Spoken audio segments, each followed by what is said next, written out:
नमस्कार दोस्तों, एक बार फिर से आपका स्वागत है हमारे चैनल पर। जैसा कि अपनी बहुपद की सीरीज चल रही थी, तो इसके अंदर अपन आज जो है द्विघाती बहुपद का गुणनखंड किस प्रकार ज्ञात करते हैं इसको समझेंगे। बड़ी ही आसान विधि से अपन जो है इसको समझने की जो है कोशिश करेंगे।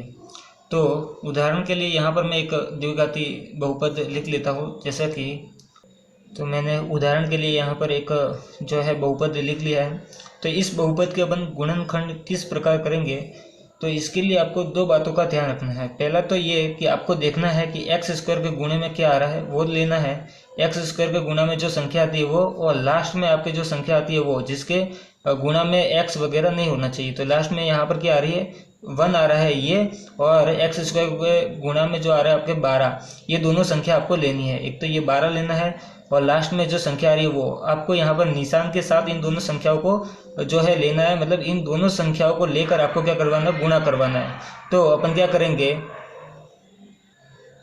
करेंगे, एक्स स्क्वायर के जो गुणा में आ रहा है 12 और लास्ट में जो आ रहा है 1 प्लस का 1, इन दोनों का गुणा करवाएंगे। तो सबसे पहला काम आपको यही करना है कि एक्स स्क्वायर के जो गुणा में आ रहा है वो और लास्ट में जो संख्या आ रही है वो, इन दोनों का आपको गुणा करवाना है। यहाँ पर दोनों ही 1 ये भी प्लस का है और 12 ये भी प्लस के, तो दोनों ही प्लस की संख्या है, इन दोनों का अपन गुणा करवा देंगे। तो आपके पास जो है 12 आ रहे हैं, ये 12 भी प्लस के ही है। पहला काम आपको ये करना है। इसके बाद दूसरा काम आपको ये करना है कि यहाँ पर जो माइनस के 7x आ रहा है, इसके आपको क्या करना है, टुकड़े। तो माइनस के 7x आपको दो इस प्रकार से टुकड़े करने हैं कि जोड़ने पर तो आपको वापस माइनस के 7x मिले, लेकिन उन दोनों टुकड़ों का गुणा करें तो वापस आपको क्या मिलना चाहिए, प्लस के 12 मिलने चाहिए। जैसा कि यहाँ पर मैं 7 के किन किन संख्या को जोड़ने पर 7 बन सकता है, इसको सबसे पहले समझने की कोशिश करते हैं। यहाँ पर मैं इसको सही तरीके से समझाने के लिए लिख देता हूँ कि किन किन संख्याओं को जोड़ने पर आपके पास 7 आएगा। तो आपको पता है ये 7 है, तो एक तो आप 7 और 0 को जोड़ लो तो आपके 7 ही आना है। फिर आप 6 और 1 को जोड़ लो तो आपके पास 7 ही आना है। लेकिन अपने को माइनस के 7 लाने हैं, इसलिए मैं दोनों ही संख्या को माइनस में लिखूंगा। ठीक है, तो माइनस की दोनों ही संख्या जुड़ेगी तो आपके पास आंसर में जो उत्तर आएगा वो भी माइनस में आएगा। मतलब माइनस की दोनों संख्या को जोड़ने पर आपके पास माइनस की ही संख्या मिलेगी। ठीक है, यहाँ पर मैं माइनस का 1 और माइनस के 6 ले लेता हूँ, दोनों को जोड़ूंगा तो मेरे पास कितना आ रहा है, माइनस के 6 और माइनस के 1, माइनस के 7 ही आ रहा है। फिर माइनस के 5 और माइनस के 2 ले लेते हैं, दोनों को जोड़ने पर वापस माइनस का 7 आ रहा है। माइनस के 4 और माइनस के 3, इन दोनों को लेने पर भी आपके पास माइनस के 7 ही आ रहा है। इसके अलावा और अपन ऐसे धीरे धीरे आगे संख्या बढ़ाते जाएंगे। 3 ले लेंगे और 3 ले लेंगे, 4 ले लेंगे, 2 ले लेंगे और 5 ले लेंगे। ऐसे ही वापस अपन अपने पास पहले वाली संख्या आ जाएगी, माइनस का 1 और माइनस के 6। तो इस प्रकार आपके पास यहाँ पर मैंने वो सारी संख्या ले ली है जिसको अपन को जोड़ने पर माइनस के 7 मिल रहे हैं। वैसे तो आपके पास ये भी आ सकता है कि आप 8 माइनस 1 करो तो भी आपको 7 ही मिलेगा। ठीक है, लेकिन आपको जो संख्या लानी है वो माइनस के 7 लानी है। तो अपन कुछ इस प्रकार भी ले सकते हैं कि माइनस के 8 माइनस प्लस 1 बराबर माइनस के 7। तो यहाँ पर माइनस 7 लाने के अपने पास बहुत सारे तरीके हैं जिससे अपन माइनस के 7 ला सकते हैं। लेकिन अपने को वही माइनस के 7 लेने हैं, वही दो टुकड़े लेने हैं जिसको जोड़ने पर माइनस के 7 भी आए और उन दोनों का गुणा करें तो आपको प्लस के 12 मिले। तो यहाँ पर देख रहे हैं अपन 5 और 2, इन दोनों को जोड़ने पर तो माइनस 7 बन रहा है, लेकिन इन दोनों का गुणा करवा दो तो 5 दूनी 10 हो जाएगा। माइनस के 5 और माइनस के 2, इन दोनों का मैं गुणा करवा दूँ तो अपने पास माइनस माइनस प्लस आ जाएगा और 5 दूनी 10, प्लस के 10 आ रहा है। मेरे को लाना कितना है, प्लस के 12 लाना है। तो आपको वही टुकड़ा लेना है जिसको जोड़ने पर तो माइनस 7 आ जाए और गुणा करने पर आपके प्लस के 12 आ जाए। तो यहाँ पर वो टुकड़ा ये हो जाएगा, माइनस के 4 और माइनस के 3, इन दोनों का मैं गुणा करवाऊंगा तो मेरे पास कितना आ जाएगा, माइनस माइनस तो हो जाएगा प्लस, और 4 दिए आपके पास 12 आ जाएगा। जैसे कि यहाँ पर मैंने माइनस के 8 और प्लस का 1 लिया था, तो दोनों को जोड़ने पर तो माइनस 7 आ रहे हैं, लेकिन दोनों का गुणा करने पर जो है प्लस के 12 नहीं आ रहे। तो इस प्रकार अपन यहाँ पर ये वाले टुकड़े ले लेंगे, माइनस के 4 और माइनस के 3। तो यहाँ पर माइनस 7 के जो है अपन इसको दो भागों में बांट देंगे तो अपने पास क्या आ जाएगा, 12x² माइनस आपको ये दोनों लेना है, माइनस के 4 और माइनस के 3। तो मैं माइनस के 4x लिख दूंगा और माइनस के 3x लिख दूंगा। इस 7x के टुकड़े अपने पास ये आ गए। ठीक है, फिर लास्ट में आपको लिखना है प्लस का 1। फिर आपको क्या करना है, 2 के जोड़े बनाने हैं।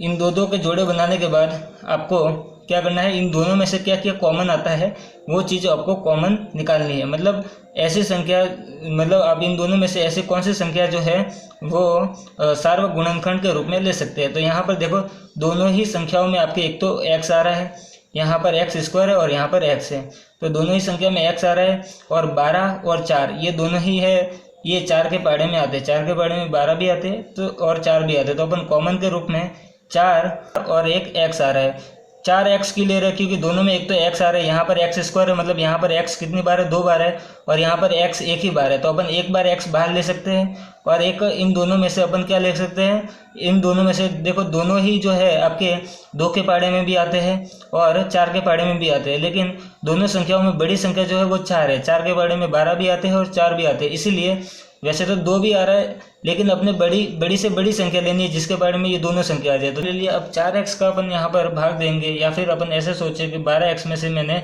जो है 4x बाहर ले लिया है, तो अपने पीछे कितने रह जाएगा, 12x स्क्वायर में से अपन ने 4x बाहर ले लिया, तो यहाँ पर आपके रह जाएंगे पीछे 3x रह जाएगा। ठीक है, मतलब मैंने 12x स्क्वायर के अंदर 4x का भाग दे दिया, तो अपने पीछे जो रह जाएगा वो 3x रह जाएगा। 4 का 12 में भाग दूंगा 3, और x स्क्वायर में मैं x का भाग दे दूंगा तो x रह जाएगा।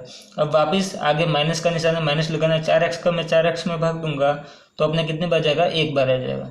ठीक है, अब ऐसे जो यहाँ पर बन रहा है वैसे का वैसे आपके पीछे भी बनना चाहिए, तो आपने जो गुणनखंड किया वो सही होगा।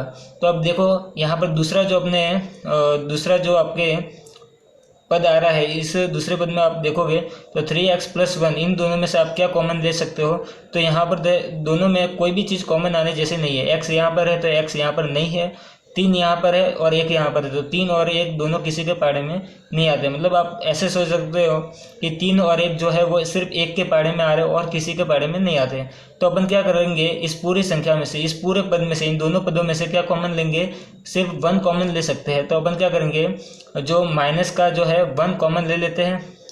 अब मैंने माइनस का 1 कॉमन लिया है तो इसका निशान चेंज होगा, माइनस के मैं 1 का यहाँ पर 3x के अंदर भाग दूंगा तो माइनस माइनस तो आपके हो जाएगा प्लस, तो अंदर जो संख्या आएगी वो तो आएगी प्लस के 3x आ जाएंगे।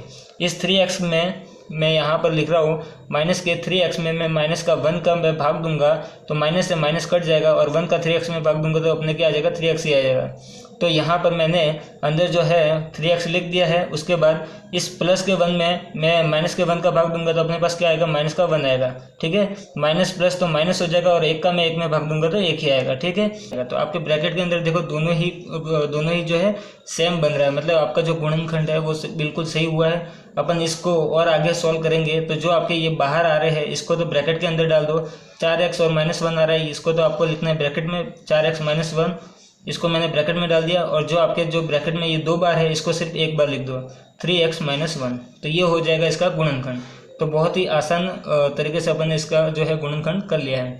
तो एक बार वापस देखो आपको करना क्या है, सबसे पहले तो जो भी आपको बहुपद दे रखा है ना, उसके क्या करना है, x स्क्वायर के जो गुणा में आ रहा है वो, और लास्ट में जो आ रहा है इन दोनों संख्याओं को आपको क्या करना है, गुणा करना है। गुणा आपको देखना है प्लस, यहाँ पर जो निशान दे रखा है उन निशान के साथ में गुणा करवाना है। यहाँ पर दोनों ही प्लस के थे इसलिए आपने प्लस के 12 और प्लस के 1 का गुणा करवाया, तो आपके पास प्लस के 12 ही आ रहे हैं। हो सकता है कई बार यहाँ पर माइनस का 1 हो सकता है, तो माइनस का 1 होता तो अपन माइनस के 1 को साथ में लेकर गुणा करवाते, माइनस के 1 का गुणा 12 से करवाते और आपका जो आंसर आता है वो माइनस के 12 आता है। इस प्रकार अपन गुणा करवाएंगे। उसके बाद क्या करना है, दोनों का गुणा करवाने के बाद आपको बीच वाले के ऐसे 2 टुकड़े करने हैं कि जोड़ने पर तो वापस यही आ जाए, और गुणा करने पर जो आपने जो 2 टुकड़े किए हैं उन दोनों टुकड़े के गुणा करने पर वापस आपके पास 12 आने चाहिए।